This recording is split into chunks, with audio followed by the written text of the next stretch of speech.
आशा करती हूँ कि आप मेरे बूट कैंप का आनंद ले रहे हैं। आपको यह निश्चित करना चाहिए कि आप समाप्ति करें, वो सब प्राप्त करें जो परमेश्वर आपको देना चाहते हैं। हम बुनियाद की ओर लौट रहे हैं। ये शिक्षा सभी के लिए है। मैं नहीं चाहती कि आप इससे वंचित रहे, सो कृपया देखते रहें। मैं आपसे दिल की परीक्षा के बारे में बात करना चाहती हूँ। यदि आपको लगे कि आपको दिल की कोई समस्या है, आप शर्त या जांच करवाने जाएंगे। दिलचस्प बात यह है कि परमेश्वर हमारे दिलों को जांचते हैं। क्या आपके साथ कभी अजीब परेशानियां, निराश करने वाली बातें होती हैं और आप सोचते हैं ये क्या है मेरे साथ ऐसा क्यों हो रहा है? ये एक परीक्षा है। यदि आप इन परीक्षाओं में पास होना सीखेंगे तब आप परमेश्वर के साथ अपने सफर को कहीं जल्दी पूरा करेंगे। परंतु यदि आप उन परीक्षाओं में सफल नहीं होंगे तो शुभ समाचार यह है कि परमेश्वर के स्कूल में आप फेल नहीं होते। आपको वहीं परीक्षा देनी पड़ती है। मैं बता सकती हूँ कि आप में से कई मेरी बातों में छिपी भावना समझ जाएंगे। आपको नई शांति प्राप्त होगी जो आपको ऐसी तेजी से तरक्की करवाएगी कि आप विश्वास नहीं कर पाएंगे। हम परमेश्वर के साथ झगड़ नहीं सकते जब वे हमारे जीवन में आकर हमारी परीक्षा लेने का निर्णय लेते हैं। भजन संहिता 7 और 9 की तरफ देखते हैं। भला हो कि दुष्टों की बुराई का अंत हो जाए, परंतु धर्म जो नैतिक और तेरे साथ सहमत है कि तू स्थिर कर, क्योंकि धर्मी परमेश्वर मन और मर्म का ज्ञाता है। परमेश्वर हमें आजमाते हैं, हमें परखते हैं, वे हमें प्रलोभन नहीं देते। मैं चाहती हूं कि आप फर्क जान लें। परमेश्वर किसी को प्रलोभन नहीं देते, शैतान देता है, परंतु परमेश्वर हमें आजमाते हैं, परखते हैं और इसमें कुछ गलत नहीं होता। हम किसी को कैसे परखते हैं? उस पर दबाव डालकर, उससे वे करवा कर, जो कर सकने का वो दावा करता है, उससे वो प्रकट करने की मांग करके जो जानने का वो दावा करता है। मुझे विश्वास है कि आपके घरों में फर्नीचर होगा, वहां कुर्सियां होंगी, वहां बेड होंगे और रसोई की कुर्सियां और कई भिन्न सोफे और बैठने के लिए अन्य सामान होगा। मैं शर्तिया कह सकती हूं कि आप में से एक ने भी वे कुर्सी या गद्दे या उनमें से कोई सोफा उस पर बैठे बगैर नहीं खरीदा होगा। आप क्या कर रहे थे? आप उसे जांच रहे थे। आप सुपरमार्केट जाते हैं या आप फर्नीचर की दुकान पर जाते हैं और कोई कहता है ये कुर्सी दुकान की सबसे आरामदेह कुर्सी है। आप सबसे पहले उस पर बैठकर देखते हैं। इसी में समझदारी है। आप उसे आजमाते हैं ये देखने के लिए कि वो कैसी है। एक बच्चा वर्ष भर स्कूल जाता है, वो सीखता है। उसके बाद परीक्षा देने का समय आता है। यदि वो परीक्षा में सफल होता है तो उसे एक रिपोर्ट कार्ड मिलता है जिस पर लिखा होता है कि वो अब पहली कक्षा से दूसरी में जा रहा है या दूसरी से तीसरी में जा रहा है। यदि वो परीक्षा में पास नहीं होता तब वो कहते हैं आपके बेटे को दूसरी कक्षा में 1 वर्ष और पढ़ना होगा। परमेश्वर भी हमारे साथ यही करते हैं, वो हमें परखते हैं और यदि हम उससे छुटकारा पाने की बजाय जो हो रहा होता है सहयोग करना सीखें और केवल इतना कहें ये एक परीक्षा है और मैं इसमें सफल होऊंगा। चलिए अब कहिए ये एक परीक्षा है और मैं इसमें सफल होऊंगा। मेरे साथ यात्रा करने वाला एक व्यक्ति उस दिन मुझसे कुछ सवाल कर रहा था और ये विशेष रूप से डेव के बारे में पूछ रहा था। क्या डेव हमेशा इतने स्थिर हैं? क्या वे हमेशा ही इस तरह से संतुलित रहते हैं? इत्यादि। मैंने कहा हाँ, डेव हमेशा से सचमुच स्थिर हैं, वे बहुत संतुलित हैं। इसका बड़ा कारण उनका व्यक्तित्व है, परंतु उसका अहम कारण परमेश्वर के साथ उनका वो शक्तिशाली संबंध भी है जो बचपन से है। उसके अलावा उन्होंने उस तरह से सोचना सीखा है। यदि वे किसी चीज के बारे में कुछ कर सकते हैं वो करते हैं और यदि नहीं तो नहीं करते। तब वे उसके बारे में परेशान न होने का निर्णय लेते हैं। तो ये नौजवान मुझे ऐसा कुछ बता रहा था जो उसके साथ पिछले सप्ताह हुआ था और निसंदेह उसका व्यक्तित्व मेरे जैसा है। वो सचमुच गुस्सैल, पक्के इरादे वाला है। जिसे कुछ करवाना हो तो जल्दी से करवाता है और चाहता है कि सही तरीके से हो। सो उसने कहा मैं पिछले सप्ताह एक दुकान में गया और एक कैलेंडर खरीदा क्योंकि मैं चाहता था कि अपनी सारी समय सारणी न केवल कंप्यूटर पर डालूं बल्कि मैं उसे बड़े कैलेंडर पर लिखना चाहता था ताकि मैं एक समय पर एक साथ पूरा महीना देख सकूं और उसके बाद पन्ना पलट कर एक साथ पूरे अगले महीने को देख सकूं। मेरे पास वैसा ही कैलेंडर है क्योंकि मुझे उसकी ओर देखकर कहना पसंद है, हे प्रभु परमेश्वर तो यहाँ एक महाशय हैं जिनका गुस्सेल व्यक्तित्व है, जो सब सही करवाना चाहते हैं। तो उन्होंने जनवरी का पन्ना भरा, फरवरी का पन्ना भरा।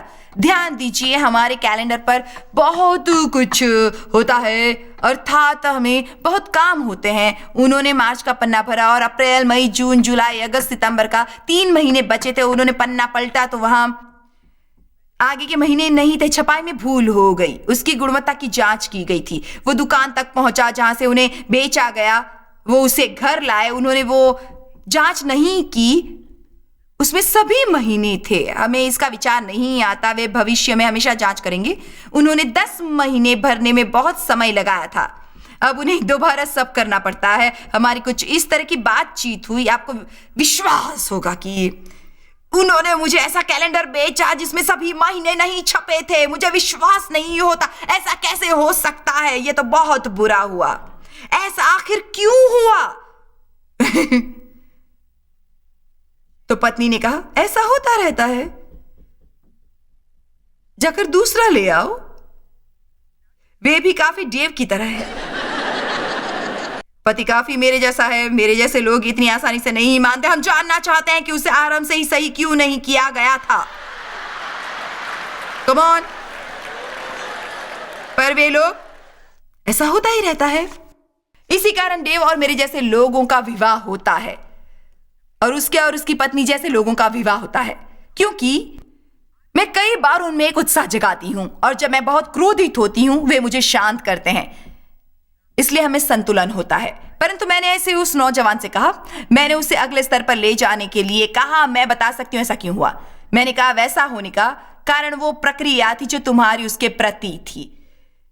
मैंने कहा, परमेश्वर ने तुम्हारी परीक्षा के लिए अपना प्रबंध किया था ताकि तुम देख सकते तुम में अभी भी क्या है, ताकि तुम प्रार्थना करना आरंभ कर सकते। परमेश्वर ने उसके लिए मदद मांग सकते थे, जैसा कि उसने आरंभ कर दिया है। जब परमेश्वर हमें परखते हैं वो हमारे लिए बहुत अच्छा होता है। यदि आप इसी वक्त मेरी गणित की परीक्षा लेंगे, आप शीघ्र जान लेंगे मैं क्या जानती हूं और क्या नहीं जानती हूं।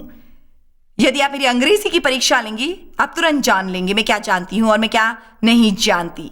हमें यह सोचना अच्छा लगता है कि हम बहुत कुछ जानते हैं, परंतु हम उसकी परीक्षा देने को तैयार नहीं होते, ये देखने के लिए कि हम सचमुच क्या जानते हैं। और यह महत्वपूर्ण नहीं होता कि हम कितना सुनते हैं, या हम अपनी बाइबल में कितना रेखांकित करते हैं, या हमारे घर में कितनी बड़ी लाइब्रेरी होती है। हम कुछ नहीं जानते होते जब तक हम परखे नहीं जाते। देखिए, अच्छा होगा यदि आप तालियां बजाएं, क्योंकि मैं इसी प्रकार प्रचार करने वाली हूं। मुझे पता है कि इस वक्त आप में से कुछ अपनी परिस्थितियों के बारे में सोच रहे हैं। आपका कहना है, आप मुझे ये कह रही हैं कि ये एक परीक्षा है, क्योंकि अक्सर जब हमें कुछ असुविधाजनक लगता है हम केवल उसे छुटकारा पाना चाहते हैं। हम बहुत कोशिश करते हैं उससे मुक्त होने के लिए। मैं अब आपसे कुछ कहना चाहूंगी, और ये शायद आज मेरे द्वारा कही सबसे महत्वपूर्ण बात होगी, और मैं उसे कई बार कहने वाली हूं। यदि आपको कुछ और याद न रहे तो मैं चाहती हूं कि आप इसे याद रखें। हमारे लिए मसीहियों के तौर पर एक सबसे महत्वपूर्ण बात यह होती है कि हम कठिन परिस्थितियों में कैसा व्यवहार करते हैं।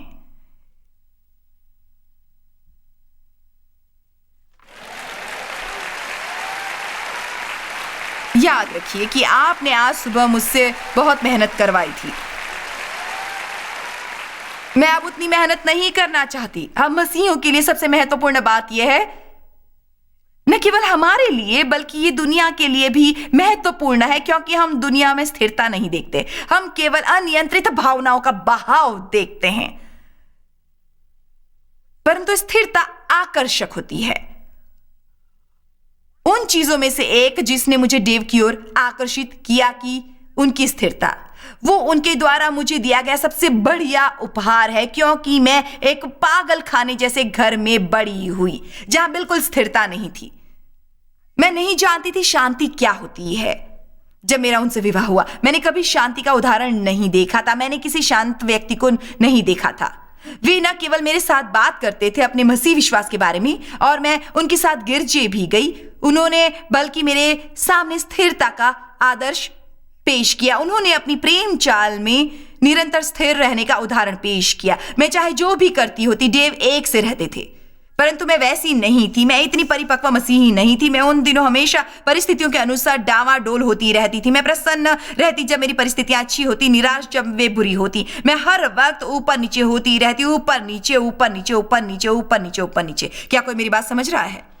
आपके लिए इससे बेहतर जीवन उपलब्ध है, परंतु आपको एक काम करना होगा, वो है निडरता से दाऊद की तरह प्रार्थना करना। मेरे दिल को परखो, मुझे परखो और मुझे बताओ मुझ में क्या दोष है। मुझे मेरे गुप्त दोष बताओ। हमें डरना नहीं चाहिए परमेश्वर को अपने जीवन में वे पक्ष दिखाने को कहने के लिए जिनकी ओर ध्यान देना जरूरी है। आमीन। किसी चीज से छिपने से वे गायब नहीं हो जाती, हमें उसे सामने लाना होता है। कोई भी फाइनल परीक्षा के बारे में उत्साहित नहीं होता। कॉलेज में पढ़ने वाले कहते हैं ओह अगले सप्ताह फाइनल एग्जाम है। जब बच्चे स्कूल में होते हैं हे प्रभु इस सप्ताह फाइनल एग्जाम है। पर याद रखिए, आपको तरक्की नहीं मिलती जब तक आप वो परीक्षा नहीं देते। मैं बता सकती हूं कि इस वक्त आप में से कई अपने जीवन की सबसे कठिन परिस्थितियों में हैं। उनसे एक कदम पार करने पर आपको तरक्की और उपलब्धि मिलने वाली है। आप प्रार्थना कर रहे हैं और परमेश्वर को अपने को नए स्तर पर लाने को कह रहे हैं। समृद्धि के, शक्ति के, विजय, अनुग्रह इत्यादि भिन्न भिन्न चीजों के। परमेश्वर कहते हैं देखे तुम तैयार हो या नहीं।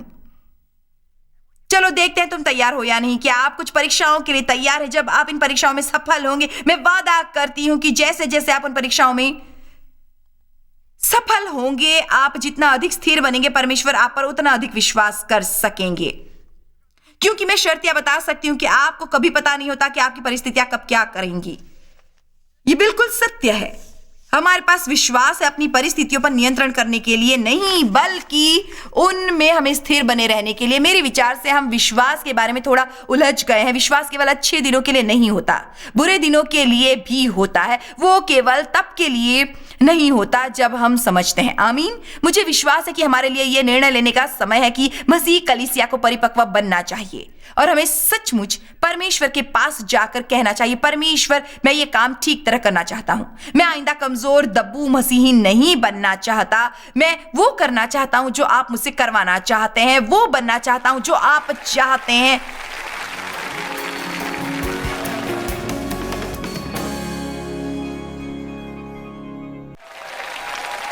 सभी लोग वादे प्राप्त करना चाहते हैं, हमें उसमें कोई समस्या नहीं होती। मैं यहां खड़ी होकर आपको सिखा सकती हूं कि आप मसीह के साथ संयुक्त उत्तराधिकारी हैं और वारिस हैं, और परीक्षा के वादों, आशीष और प्रेम के बारे में भी मैं सच कहती हूं आप इतना उत्साहित होंगे कि मेरे लिए प्रचार करना कठिन होगा। पर जब हम इस तरह प्रचार करते हैं सब शांत होते हैं। जो अच्छा है जानते हो शांत क्या होता है, क्योंकि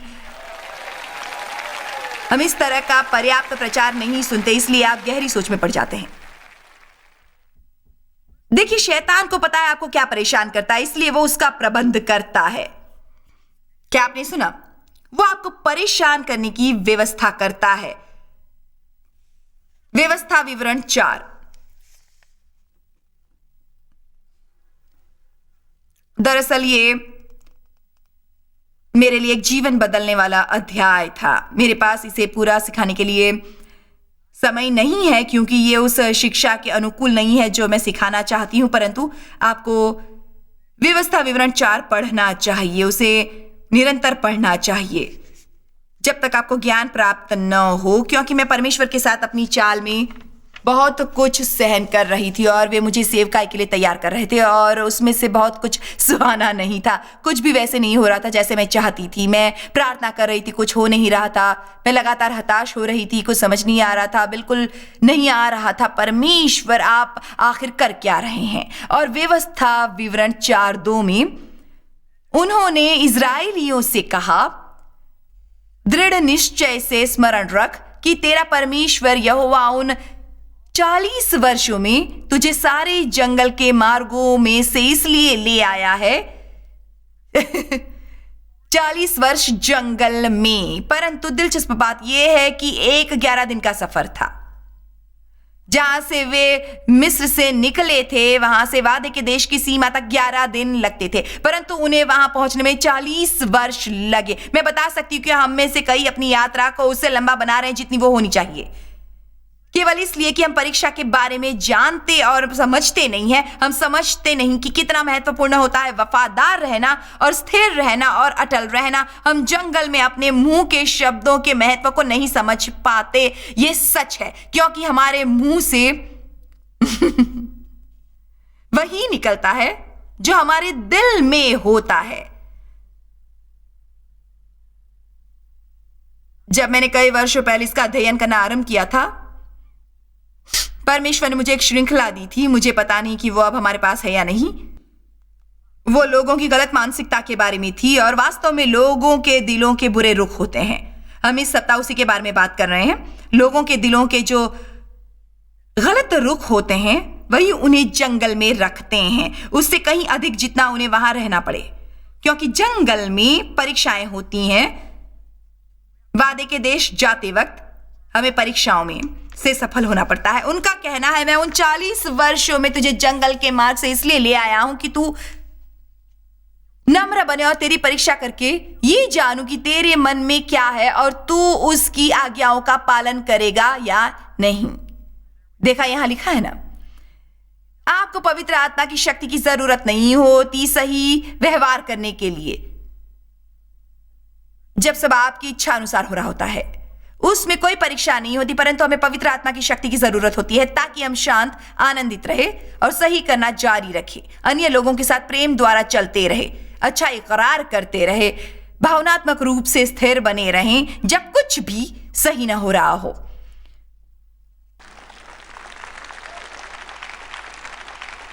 उसी से पता चलता है कि आप कैसे मनुष्य हैं। मुझे विश्वास है कि हमें जो परीक्षाएं देनी पड़ती हैं उनमें से एक जंगल वाली परीक्षा होती है। यह ऐसा समय होता है जब सब निराशाजनक लगता है और आपकी केवल एक परीक्षा नहीं होती बल्कि छप्पर फाड़ होती हैं। आपको लगातार एक के बाद एक परीक्षा देनी पड़ती है। कुछ समय बीतने पर आप माहिर होने लगते हैं। मुझे यह आसान लगता है क्योंकि अब मुझे 35 वर्षों का अनुभव हो चुका है। यह बीत जाएगा। परंतु जब आप पर दबाव बना रहता है, लोग आप पर दबाव डालते हैं, आप पर आर्थिक दबाव होता है, आपको मौसम खराब होने की खबर मिलती है, शैतान झूठ बोलता है और आपके सामने एक के बाद एक समस्या आती रहती है। मैं आपको कुछ पढ़कर सुनाती हूं, जरा देखने दो। मुझे ढूंढना होगा वो कहां है, क्योंकि मैंने वो अंत में पढ़ा था, पर मैं उसे पढ़ना चाहूंगी। हबक्कुक 3 में, क्योंकि मुझे विश्वास है कि आप में से कुछ इस परिस्थिति में हैं आजकल। आप शायद इन वचनों से वाकिफ होंगे। हबक्कुक 3:17, चाहे अंजीर के वृक्षों में फूल न लगे और न दाखलताओं में फल लगे, जल पाए के वृक्ष में केवल धोखा पाया जाए और खेतों में अन्न न उपजे, भेड़शालाओं में भेड़ बकरियां न रहें और न थानों में गाय बैल हो, तो भी मैं यहोवा के कारण आनंदित और मगन रहूंगा और अपने उद्धारकर्ता परमेश्वर के द्वारा अति प्रसन्न रहूंगा। चलिए इसे उस भाषा में कहते हैं, चाहे मेरी नौकरी छूट जाए और महंगाई दिन दुगनी रात चौगनी बढ़े, चाहे मेरा बेटा जिस पर नियंत्रण करना कठिन है और मुझे लगे कि मैं पागल हो जाऊंगी, चाहे मैं अपने पति को आराम कुर्सी से और टीवी के सामने से हटा ना सकूं, यदि आप पुरुष हो, चाहे मेरी पत्नी कभी घर की सफाई ना करे और हमेशा शिकायत करती रहे या वो जो भी हो, चाहे मेरी सास मेरा मानसिक संतुलन बिगाड़ रही हो, मेरे पड़ोसी का कुत्ता मेरे आंगन में गंदगी फैलाए। देखिए, आप ये सब जानते हैं, परंतु मैं आनंदित होऊंगा। मैं फिर भी आनंदित होऊंगा। ये नहीं कहा कि मेरी आनंदित होने की अनुभूति होती, बल्कि मैं ये कहूंगा कि आनंदित होऊंगा। याद रखें, परमेश्वर की आराधना करना आसान होता है जब डाल इन आराधना में गहराई तक हो। कोई बेजान चीज की उनके साथ आराधना किए बगैर रह सकते, परंतु जब आप घर पर हों और ये सब चीजें हो रही हों और ये केवल 1 या 2 दिन के लिए न हो रहा हो, बल्कि बहुत समय से हो रहा हो, जब आप बहुत समय से विश्वास कर रहे हों और कोई जवाब न मिले, जब अन्य सभी परमेश्वर को महसूस कर रहे हों और उनसे सुन रहे हों और आप अपने को बिल्कुल अकेला और बेसहारा पाते हैं, क्या आप उन्हें झापड़ मारना नहीं चाहेंगे? आमीन। मैं फिर भी आनंदित होऊंगा, मैं फिर भी आनंदित होऊंगा यहोवा अपने परमेश्वर में।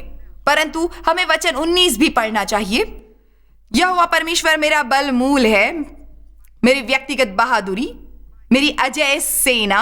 वो मेरे पांव हरिणों के समान बना देता है, वो मुझको मेरे ऊंचे स्थानों पर चलाता है। अब ध्यान दीजिए, वो मुझे चलाता है, डर कर थमने नहीं देता, बल्कि मुझे चलाता है और मैं अपनी ऊंची स्थानों पर आत्मिक तरक्की करता हूं। ये ऊंचे स्थान क्या होते हैं?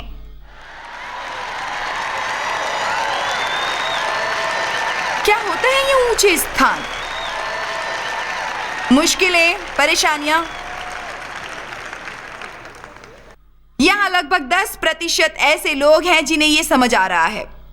जीवन की कठिन परिस्थितियों को क्यों जीवन का ऊंचा स्थान समझा जाता है? क्योंकि एक बार उन परिस्थितियों में रहकर आप स्थिर रहते हैं, एक बार उन परिस्थितियों में रहकर आप परमेश्वर में आनंदित होते हैं, प्रेम द्वारा चलना और दूसरों की मदद करना जारी रखते हैं, अपने पर दया करने से इनकार करते हैं। एक बार उस अवस्था में पहुंचने पर शैतान कभी आपका कुछ नहीं बिगाड़ सकता। मुझे विश्वास है कि इस इमारत में और टीवी के दर्शकों में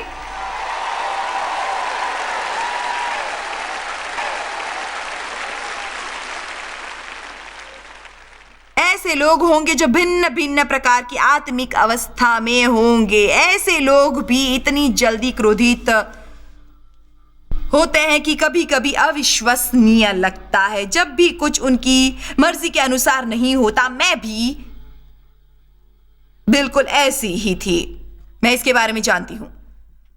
उसके अलावा ऐसे लोग होंगे जिनकी थोड़ी वृद्धि होती है और वे जिनकी अधिक वृद्धि हुई है। उनके अलावा कुछ और लोग होंगे जिन्होंने जंगल पार कर लिया होगा और वादे के देश में रह रहे होंगे। और ऐसा नहीं है कि आप कभी भूल नहीं करते, आपका कोई दिन बुरा नहीं होता, पर सामान्यतः आप काफी स्थिर रहते हैं। मेरे पति भी ट्रैफिक में शिकायत करते हैं, चाहे वे जितने भी स्थिर हैं। उन्हें अब भी अन्य थोड़ी गाड़ी वालों से समस्या होती है जो ऐसे गाड़ी नहीं चलाते जैसे चलानी चाहिए, और उनके महिला होने पर कटाक्ष करते हैं और ये मुझे क्रोधित करता है। ओह, वे टीवी पर दिखाने वाले हर खेल के विशेषज्ञ हैं। मुझे फर्क नहीं पड़ता यदि वे बेसबॉल हो, बास्केटबॉल या हॉकी, चाहे जो भी हो। डेव को कोच से अधिक ज्ञान होता है, वे उन्हें क्या करना चाहिए कहते हैं, और वे सब खेलों के रेफरी भी होते हैं। तो ऐसा नहीं है कि उनमें कोई कमजोरियां नहीं है, उनमें हैं, परंतु उनमें उतनी नहीं हैं जितनी मुझ में थी। मुझ में शोर शराबे वाले दोष हैं, डेव में शांत दोष हैं। कितने जानते हैं कि शोर शराबे वाले दोषों का क्या मतलब होता है? आपको पता है मैं अभी कहां हूं? अपने उच्च स्थान पर। यदि आप इस वक्त मुश्किल में हैं, वो एक उच्च स्थान है। यदि आपको जीवन में जिम्मेदारी दी गई है, पता है मुझ पर जिम्मेदारियां हैं, सेवकाई की जिम्मेदारी के अलावा, जो बहुत बड़ी जिम्मेदारी है। मुझे विश्वास है कि आप शायद ये समझेंगे। मेरी एक मौसी है और एक माँ है, वे दोनों 80 के दशक में हैं और मेरी जिम्मेदारी है उनकी देखभाल करने और ये आश्वस्त करने की कि वे डॉक्टर के पास जाएं और उनके पास सब सामान हो और उनके घर की नियमित सफाई हो जब वे अस्पताल में दाखिल होती हैं। मुझे उनका ख्याल भी रखना पड़ता है, उनकी देखभाल के लिए एक सहायक भी है। और मेरी माँ पिछले कुछ महीनों से अस्पताल में है और अब आखिरकार वे शायद आज अस्पताल से घर लौटेंगी। सो पिछले 3.5-4 महीनों में कुछ पर कम नहीं ज्यादा जिम्मेदारियां बढ़ गई हैं मुझ पर पहले से अतिरिक्त। मेरे 4 वयस्क बच्चे हैं, मैं दादी और नानी हूं और सभी को कुछ अपेक्षा और जरूरत होती है। मुझ पर बहुत सी जिम्मेदारियां हैं, परंतु बाइबल के अनुसार जब हम इन सब जिम्मेदारियों के बीच होते हैं, हम बढ़ जाते हैं। तब ही हम शिकायत न करने का चुनाव कर सकते हैं, तभी हम ये कहने का चुनाव कर सकते हैं, मैं ये कर सकता हूं मसीह के द्वारा जो मुझे शक्ति देते हैं। देखिए, अब हमारे परिपक्व होने का समय आ गया है। दरअसल मैं इसी विषय पर बोलना चाहती हूँ। मैं दोबारा हबक्कुक 3:19 को लाना चाहती हूँ और मैं चाहती हूँ कि आप इसे दोबारा से देखें। यहोवा परमेश्वर मेरा बलमूल है, मेरी व्यक्तिगत बहादुरी, मेरी अजय सेना। वो मेरे पांव हरिणों के समान बना देता है। वो मुझे मेरे ऊंचे स्थानों पर चलाता है, डर कर थमने नहीं देता बल्कि चलाता है। क्या करवाता है? आत्मिक तरक्की करवाता है। वाह! यदि आपको बहुत कष्ट हो, यदि आप स्थिर रहने में सफल हो सकें, तो आपको कहना चाहिए, मैं बढ़ रहा हूं, मैं बढ़ रहा हूं, मैं बढ़ने का दर्द महसूस कर रहा हूं, मैं बढ़ रहा हूं। आमीन।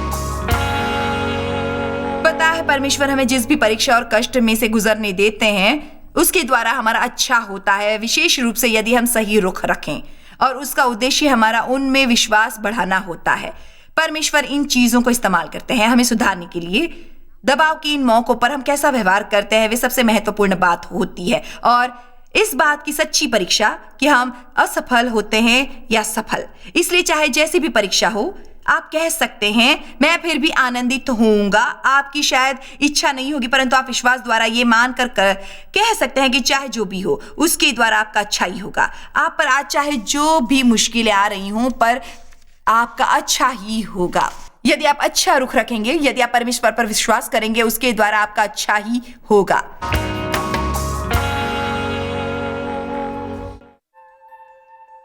जॉय स्माइल मिनिस्ट्रीज में आप हमारे लिए कितने अहम हैं, इसका आपको अंदाजा नहीं। हम आपके आभारी हैं और हम धन्यवाद करते हैं अपने सब मित्रों और सहयोगियों का कि उन्होंने इस विश्वव्यापी सेवकाई को संभव बनाया। मिलकर हम भूखों को खिला रहे हैं, गरीबों को पहना रहे हैं और कई देशों में सुसमाचार पहुंचा रहे हैं। कृपया हमसे संपर्क करें या विजिट करें jmmindia.org पर। आज ही अपनी प्रार्थना के अनुरोध बताने के लिए, हमारे साधनों के बारे में और जानकारी और जॉयस की सभाओं का शेड्यूल जानने के लिए, और हमारे सहयोगी बन जाएं दुनिया भर में मसीह का प्रेम बांटने के लिए।